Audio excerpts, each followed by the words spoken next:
In this video, I'm going to show you how to fix your payment method was declined on Apple. So please watch the video until the end and follow this tutorial step by step to avoid making mistakes.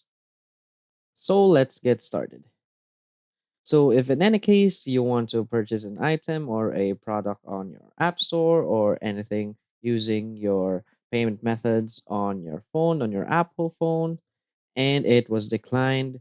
So let's fix that. So the first thing we want to do is to make sure that Play Store, Apple Store or App Store is not running. So let's close App Store.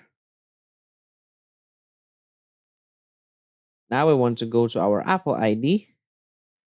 And from here, you want to go to your payment and shipping. And you just want to remove your current payment methods and add it back again. And the next thing we can do is to go to our subscriptions and make sure that we don't have any subscriptions as of the moment.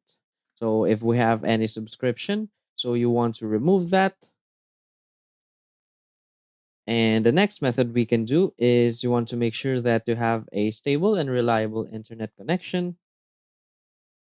So you want to go to your Wi-Fi and make sure that it's stable. Or if you're just using your cellular data, you want to make sure that it is good and stable. And always make sure that you are not using any VPN. So that's it. If you find this video helpful, please hit like and subscribe. Thanks.